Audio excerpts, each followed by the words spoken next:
Salve, salve, gente boa! Eu sou o professor Euclides e essa é a Escola Teófilos. Bem-vindos ao nosso canal, bem-vindos a mais um Catequese Ponto a Ponto. E o ponto de hoje é o ponto 385 e vai nos falar sobre a queda. O ponto nos diz o seguinte: então, nós finalizamos a parte de antropologia teológica e agora estamos ainda dentro da lógica da antropologia, claro, mas vamos falar agora não da natureza do homem, mas vamos falar do advento da queda. O que foi, né, essa marca, o pecado original, né, a desobediência original. Ponto 385. Deus é infinitamente bom e todas as suas obras são boas. No entanto, ninguém escapa à experiência do sofrimento, dos males da natureza, que aparecem como ligados aos limites próprios das criaturas. E, sobretudo, a questão do mal moral. De onde vem o mal? Quereban unde malum et non erat exitus. Procurava a origem do mal e não encontrava a solução. É o que diz Santo Agostinho nas Confissões.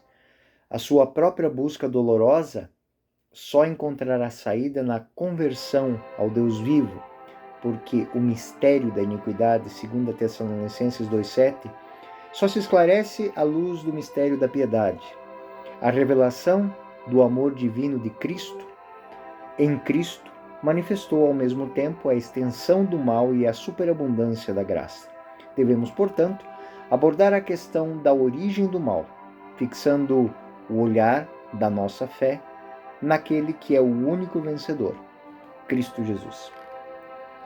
Bom, a fundamentação deste ponto é óbvia.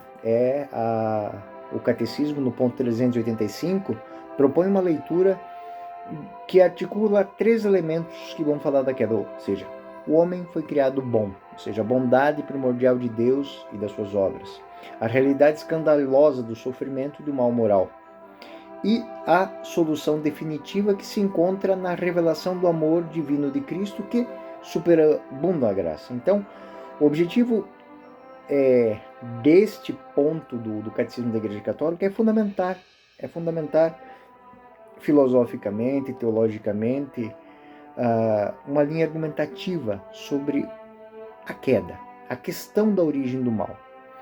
Bom, ponto de partida, fundamentação bíblica. A escritura que ilumina a questão da origem do mal não apresenta uma exposição sistemática e filosófica, mas narra e aponta o relato da criação, a queda. Gênesis 1:3 mostra o homem como criatura boa, imagem de Deus, simultaneamente susceptível à tentação e ao erro. O episódio do Proto-Evangelho 3:15 já insinua uma promessa de vitória sobre o mal e sobre sua descendência, né? Paulo ele vai desenvolver teologicamente a experiência de queda e salvação. Em Romanos 5, 12 e 21, o apóstolo contrapõe Adão a Cristo. Pelo primeiro entrou o pecado e a morte, pelo segundo a graça e a vida abundante. Na carta aos Romanos, no capítulo 7, nos capítulos 7 e 8, melhor dizendo, é descrita a luta interior e a libertação operada pelo Espírito. Então, essa lógica que os textos bíblicos nos trazem. Tem um outro que é muito importante, por exemplo, e inclusive é citado pelo próprio parágrafo 385. 2 Tessalonicenses 2,7. O mistério da iniquidade, contrapondo com o mistério da piedade. Essa linguagem paulina, ela convida a ler o mal dentro do drama da história da salvação. Não como um vencedor, mas como parte da manifestação da graça de Deus. Ou seja, o mal, ele não é o vencedor, né? Ele não é o vencedor. Cristo é o vencedor. Bom, fundamentação bíblica dada. Os padres da igreja, a patrística, a escolástica, como é que eles trabalham isso? Bom, Agostinho, ele é um dos autores que talvez mais trabalha este ponto, porque a experiência de vida dele. Agostinho tem uma experiência do pecado, das partes do relato das confissões, né? Ele se esmerava e muitas vezes se envergonhava de não ser o mais perverso dos seus amigos. Você imagina o ambiente em que essa pessoa está. Ou seja, o mistério da iniquidade. Como o mistério da iniquidade pode tomar as pessoas, né? Ele é filho de um romano, de uma mãe berbere africana, mas uma mulher muito devota, muito santa, muito dedicada à sua família, uma mulher de fibra, tanto que é santa também, né? Santo Agostinho, ele oferece na leitura das suas obras uma contribuição, podemos dizer assim, quase que paradigmática, a sua própria experiência pessoal, né? Ele revela a pergunta angustiante sobre a origem do mal. Teologicamente, Agostinho afirma que o mal não é uma substância criada, não é um ser, mas é uma privação do bem. Ele chama isso privatio boni, ou seja, a privação do bem. E que a vontade livre do homem, desviando-se do amor ordenado de Deus, é a raiz do mal. O homem, quando se afasta de Deus, ele traz o mal para a sua vida. O livro A Cidade de Deus, Agostinho mostra que o mal é intrinsecamente ligado à desordem, dos amores, né? E que essa providência divina persiste e promete redenção a bem disso, ou seja, independente disso, existe a promessa de redenção. Mesmo que exista a desordenatio amori, ou seja, essa desordem dos amores, Deus manifesta a sua piedade, ou seja, aí é o mistério da piedade. Agostinho, ele é citado dentro desse ponto 385 exatamente porque ele não escreve de algo que ele apenas estudou, é uma experiência pessoal dele. Agostinho é essencial porque o autor ele menciona a sua própria busca angustiada. A saída que ele encontra é a conversão em Cristo. Ecoa diretamente a trajetória, ou seja, confissão, conversão, encontro com a graça. Então, confissão, conversão, encontro com a graça, criar o ambiente. Agostinho é também um dos pais do monaquismo ocidental. Por quê? Porque ele cria uma regra de vida, uma regra para que a pessoa possa se aproximar a Deus. Então, os agostinianos, aí todas as famílias agostinianas bebem nessa fonte de Agostinho. Então, início da regra de Santo Agostinho, só coração, uma só alma, voltados para Deus, em Deus. É um texto bíblico, claro, mas ele usa isso como fundamento, ou seja, a realidade da convivência, a realidade da convivência e do diálogo entre irmãos com Deus é o caminho para que este mistério da iniquidade seja aplacado, seja vencido. A leitura de Santo Agostinho, ela fornece duas teses centrais que são tratadas dentro do ponto 385 e depois vão ser tratadas aqui na sequência desse tema. O mal como privação. Não existe um Deus mau, existe a privação do bem. Existe um Deus bom que cria tudo e faz tudo bem. E quando o homem opta por se afastar, ele comete um mal moral. E longe disso, longe dessa, você vai ter a decrepitude chegando. E aí nós temos o mal físico. Segundo ponto, a necessidade da graça para o retorno do bem. Ou seja, aquela ferida, ela só pode ser curada com a fonte da vida. O remédio para curar aquela mácula, ele só é a conversão, a mudança. Conversão, para Agostinho, é exatamente isso. Se eu estou indo para a esquerda, eu tenho que fazer 360 e ir para o caminho oposto. Aquele caminho não me levará, ele me afasta, o retorno me aproxima. Agostinho tem algo muito interessante quando ele faz essa reflexão, que é o caminho da volta. O caminho da volta é olhar nos olhos daqueles que você feriu, daqueles que você machucou, daqueles que você magoou e pedir perdão. É um caminho de humildade, né? É um caminho de humildade, tanto que a regra agostiniana tem um item lá, é um voto de humildade, ou seja, o voto não, é algumas famílias de agostinianos optam por isso, ou seja, tem uma interpretação, uma leitura de Agostinho, tem um item a mais nos votos religiosos, principalmente, pessoalmente, os agostinianos descalços têm isso, né? Mas eu não sei se os outros, mas é uma interpretação muito interessante. É um caminho de humildade, é um caminho de serviço. Esse é o caminho da salvação. Esse é o caminho da libertação deste mistério da iniquidade. Na escolástica, nós temos Aquino, que faz a categorização do mal. São Tomás de Aquino, ele é filosófico, ele é sistemático, e na sua intuição, na Suma Teológica, ele fala sobre o pecado original e a vontade, né? Tomás institui o mal como falta, como defectos, e alega que a vontade livre, usando o ato da razão, pode inclinar-se ao desordenado. Para Tomás, o pecado é a ação desviada da razão prática e da caridade, por um ato voluntário, e é esse ato voluntário que causa a ruína. A contribuição de São Tomás de Aquino também ilumina, joga à luz a relação entre a ordem criada e a providência. Mesmo quando o mal acontece, não há queda ontológica da bondade de Deus. O mal subsiste enquanto privação. Em última instância, Deus extrai o bem até mesmo do que é humanamente perverso, né? Então, ele trata isso sobre a providência, ou seja, Deus consegue tirar de um mal um bem, né? Porque existe sempre o convite, mas isso é um ato de graça. E vamos dar um exemplo.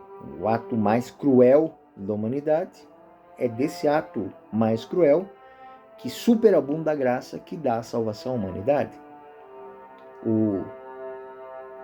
Esse pensamento ele vai ser tema de muitos ensaios teológicos.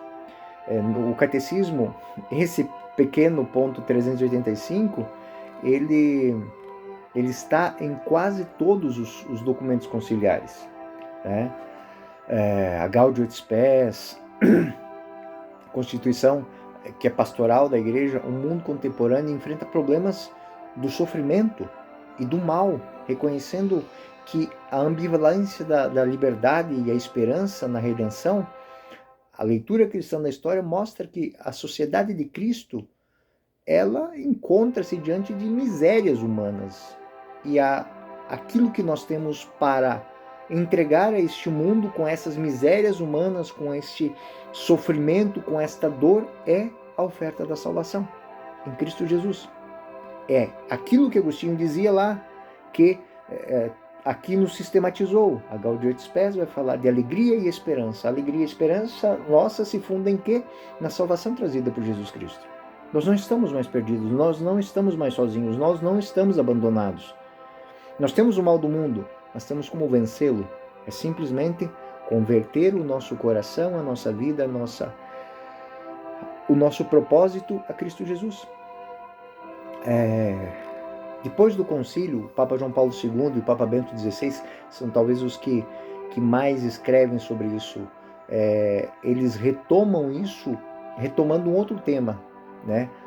A centralidade da pessoa, da consciência, e nesse tema a centralidade da cruz. A cruz e a misericórdia, né? Discursos do Papa João Paulo II, grandes, públicos, ele sempre deixava claro a centralidade da cruz. O seu cajado, o seu báculo tinha um crucifixo, né? Então, esta lógica, esta maneira de levar esta mensagem de uma maneira clara ao mundo é fundamentada em cima deste ponto, ou seja, temos ao mundo um caminho de transformação, a conversão a Cristo Jesus. João Paulo II, nas suas catequeses, ele insiste nessa dignidade humana ferida pelo pecado, restaurada pela graça. E ele falava isso como um ex-soldado, alguém que esteve em campo de batalha e que viu como o mistério da iniquidade é grande, a que ponto chega a humanidade quando esse mal se alastra. E ele vai trabalhar isso dentro de duas encíclicas muito redentores homens, o Redentor dos Homens e o Esplendor da Verdade, a Veritatis Splendor. Então, caros catequistas, tire um tempinho para, durante esse tema, dar um olhar para esses documentos, né? Eu digo que temos a fundamentação bíblica, temos os teólogos, mas o magistério atual da igreja traz muitas ferramentas que estão à nossa mão. Eu tenho obras de Agostinho aqui atrás, né? Mas eu sei que isso não é que todos têm a possibilidade de ter esses documentos, esses livros, assim. Mas se você entrar lá no site do Vaticano, você encontra todas, você procura lá Redentores Homines, Veritatis Splendor, Gaudium et Spes, você vai ter todos esses documentos do concílio, simplesmente um clique, né? E estará na sua mão, né? Inclusive, me proponho a fazer isso, vou colocar aqui na descrição do vídeo, eu vou colocar essas 3 encíclicas para que vocês possam dar essa olhadinha, né? Os links para pegar do site do Vaticano, tá bom? O Papa Bento XVI, ele teceu um longo e profundo diálogo sobre o significado do mal numa obra chamada Introdução ao Cristianismo, Salvação e Verdade, insistindo na primazia do amor revelado por Cristo. O próprio Catecismo da Igreja, no ponto 385, naqueles que nós vamos ver, ele vai assumir essa linguagem bíblica e patrística. A tradição vê o mistério da iniquidade, um evento à luz do mistério da piedade. Nós não podemos olhar para o mal somente como pelo mal. Nós temos que olhar para o mal diante do mistério da piedade, ou seja, nós não estamos sozinhos nessa luta. Nós temos um Redentor, ou seja, a revelação do amor de Deus em Cristo é a chave para entendermos e compreendermos a superação do mal, o que Agostinho entendeu. Teólogos contemporâneos, Ratzinger, von Balthasar, Karl Rahner, eles vão tratar essa temática de uma maneira brilhante, né? Karl Rahner desenvolve a noção de que o homem é um ser destinado a Deus. É o que diz Agostinho: fizeste no Senhor para vós, nosso coração está inquieto enquanto não descansar em vós. E que o desvio do pecado, ele é compreendido à luz do projeto transcendental, ou seja, a queda, portanto, não anula a estrutura de abertura para o transcendente. O homem, ele perde tempo, mas não perde o caminho. A revelação, a graça, vão atualizar essa abertura. Então, Cristo vem para nos redimir e nos dar acesso novamente àquilo que estava quebrado. Ele nos dá acesso ao jardim que a nós foi fechado. Hans Urs von Balthasar aprofunda a estética teológica do drama da queda e da redenção. O mal se enfrenta na cruz. A glória divina na ressurreição dá sentido à derrota aparente. Então, é quando sou fraco, aí que sou forte, diz São Paulo. Hans Urs von Balthasar, ele vai falar exatamente isso, que o mal é vencido por aquilo que é fragilidade. Ou seja, você pode dar tudo, porque aquele que tem o poder de devolver sou eu. Ele vence a morte, né? Ratzinger, ele enfatiza a necessidade de uma leitura teológica rigorosa do mal, que não reduza um mero fenômeno sociológico. Ou seja, o mal, ele novamente ele vai falar isso, né? O mistério da iniquidade. Ou seja, como, onde e por que ele se espalha no meio dos homens. Para Ratzinger, a compreensão do pecado e da reconciliação passa pela caridade. Ratzinger vai dizer que o mal existe onde não existe amor. O pecado existe onde não existe caridade. E pela centralidade deste amor ser imagem e semelhança do amor de Cristo. Ou seja, o amor que eu tenho que devotar à humanidade é o mesmo amor que Cristo devotou a ela. Ele não aceita menos. Então, é dar a vida, é entregar, é viver o propósito. Eu vim para que todos tenham vida e a tenham em abundância. Então, a centralidade do Senhor crucificado e ressuscitado. Ou seja, com um ato ele vence o pecado, com outro ele eleva a humanidade. Ele derruba o mal e eleva a humanidade. Esses autores, todos eles fixam o seu olhar neste ponto, 385. A explicação do mal não exige apenas uma análise de causa e efeito, mas uma compreensão mais profunda da história da salvação. Já na queda, que é o proto-evangelho, já na queda já é anunciada a salvação.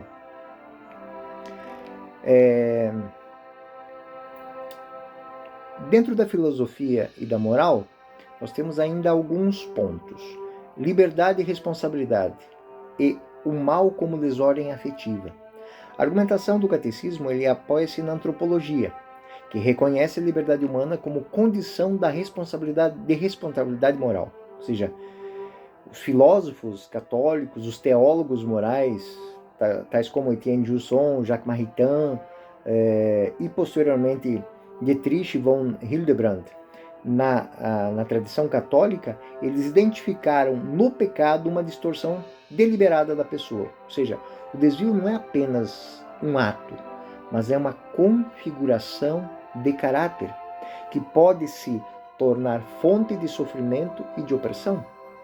Ou seja, não é um ato, mas é um desvio de caráter.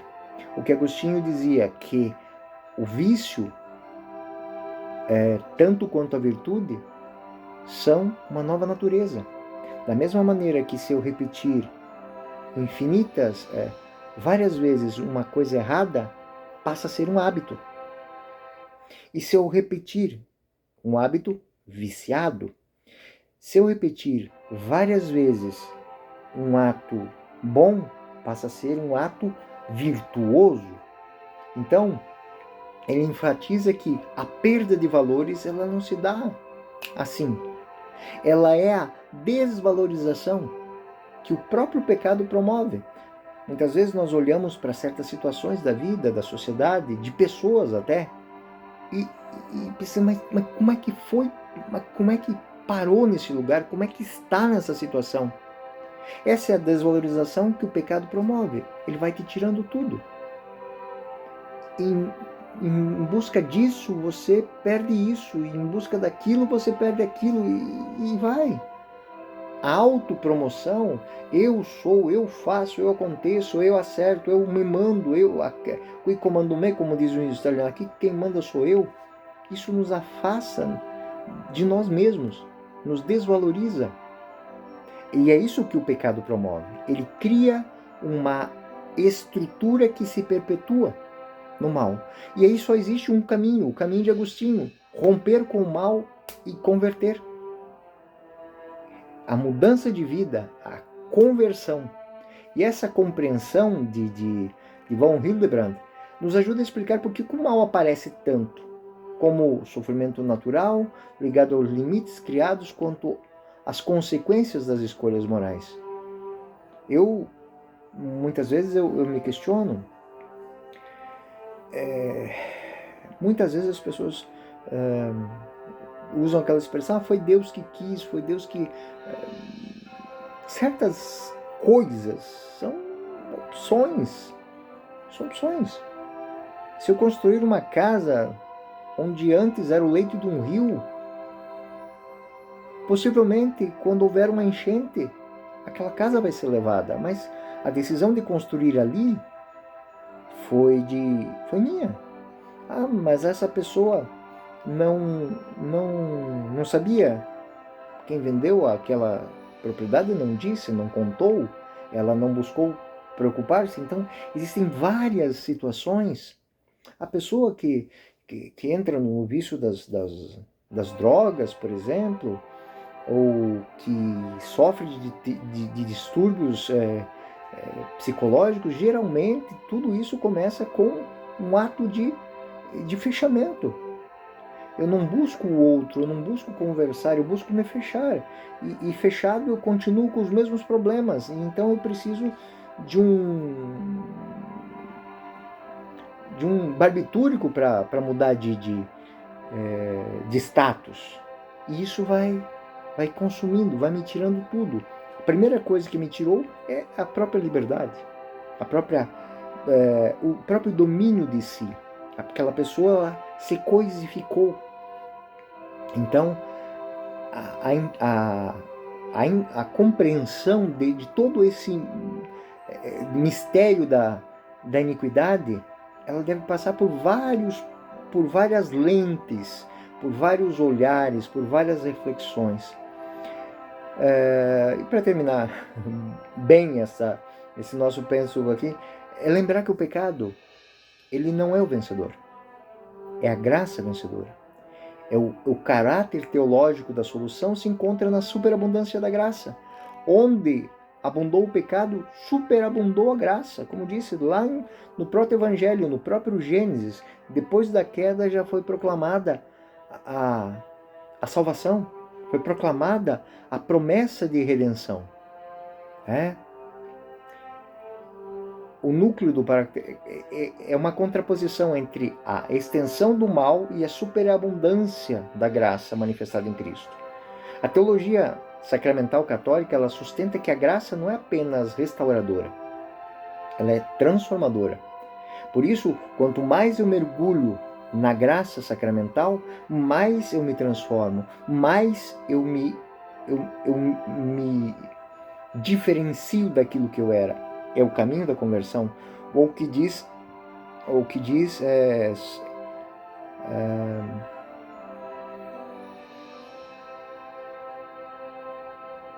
Leão, né? Ele vai dizer assim: o pecado só de fato é extirpado quando eu arranco ele e semeio amor. A teologia sacramental, ela faz isso. Onde existe o pecado, eu arranco ele, mas eu tenho que semear a mão. Então, a teologia sacramental católica, ela sustenta que a graça não é apenas restauradora, é transformadora. E através da encarnação, paixão, morte e ressurreição, Cristo reconcilia e dá participação à vida divina a todos aqueles que o buscarem. E torna possível essa busca. Torna possível essa mudança. O Concílio Vaticano II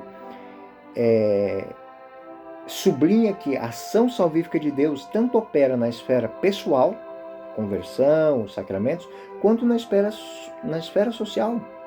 Ou seja, quando eu volto lá da antropologia, né? Quando eu volto ao status original, que é o status de equilíbrio, o status de justiça original, né?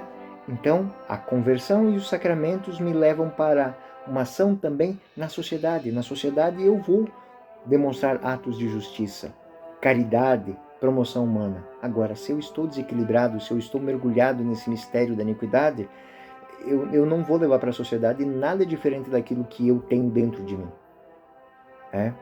E as implicações para a vida, para nosso estudo de catequese, para nossa... é muito importante. Ou seja, O Gênesis, os salmos penitenciais, são temas fundamentais para serem levados para dentro da sala de aula. Para sala de aula não, de catequese, né, para as reuniões catequéticas.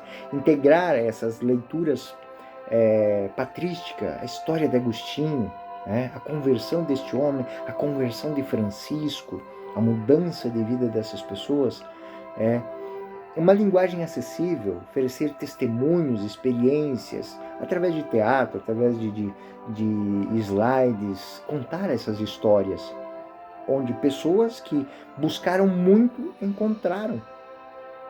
E ensinar sobre a origem do mal, a natureza do pecado, e mostrar que ela é pessoal e, por ser pessoal, acaba se tornando estrutural. O sentido do sofrimento, a esperança cristã, o valor da oração de arrependimento, da conversão, os meios sacramentais para isso, confissão, eucaristia, né? Como encontros da graça que, além de nos purificar, nos transforma, né? Muito importante no período catequético ajudar a conduzir as pessoas a fazerem um bom exame de consciência. De verdade, terem consciência e não jogarem borrões sobre a sua história de vida. Visitar aqueles lugares que causam dor, que causam sofrimento, que causam desespero. Celebrações penitenciais comunitárias, leituras bíblicas orientadas e roteiros de catequese que tratem o pecado, mas não como uma coisa definitiva, à luz da misericórdia, à luz das portas que se abrem para aqueles que humildemente vão até elas. Implicações morais. É necessário insistir na liberdade responsável, ou seja, o homem original tinha uma liberdade responsável. Na formação sólida, que dispõe o fiel a reconhecer o pecado e a buscar, é o caminho de Agostinho. Para cada erro que eu fiz durante essa caminhada, eu tenho que voltar e pedir perdão. Primeira, a obra fundamental de Agostinho, Confissões. Ou seja, ele confessou o mal que ele fez. Ele deixou ciente que ele não era coisa boa, que ele passou por caminhos terríveis antes de chegar ali.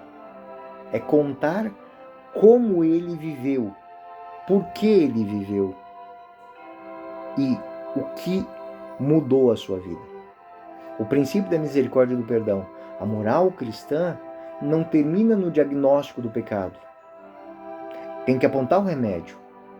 A conversão, a prática da caridade, são implicações em processos de reconciliação, muitas vezes até mesmo comunitárias. Não é um pecado pessoal, mas ele é comunitário. Situações de vida das nossas comunidades são situações de pecado, situações que levam as pessoas a olharem para Cristo e não nos reconhecerem a imagem e semelhança dele. E implicações litúrgicas, né? Nós estamos entrando aí no período do Advento, depois teremos a Quaresma, são os grandes tempos fortes da igreja, mas em todo o tempo, ritos penitenciais. Os catequistas promovam entre os seus catequizandos, de tempos em tempos, falem com o seu pároco, preparem celebrações penitenciais, para que aquilo que diz Agostinho, atos bons repetidos se tornam virtudes, atos maus repetidos se tornam vícios. Então vamos repetir atos bons.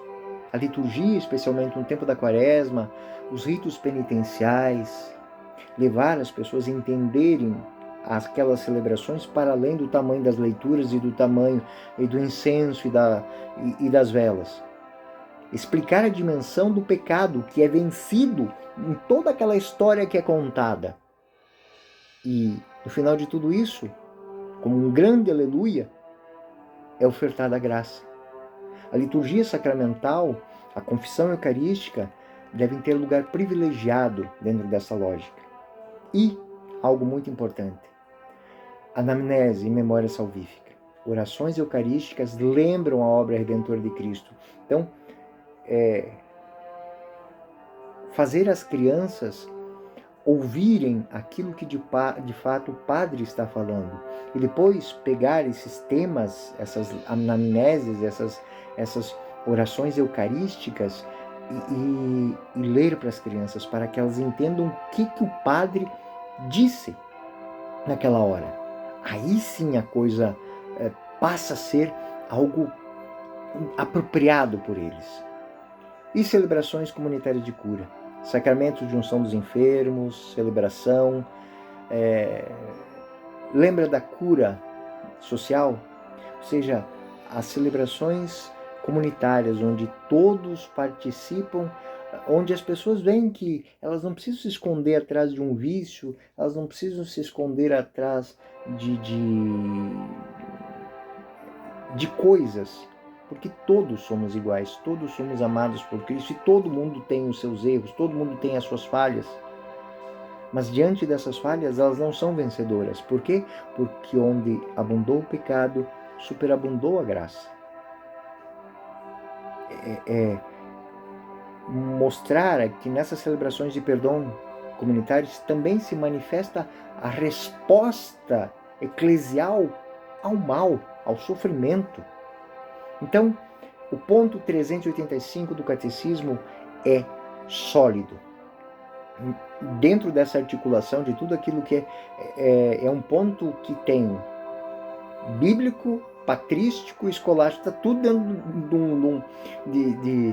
do ponto 385. É um alicerce. O mal tem origem na liberdade humana desordenada. E é compreendido como privação do bem. Assim, apenas a dinâmica de conversão e da graça de Cristo oferece a chave interpretativa de salvação.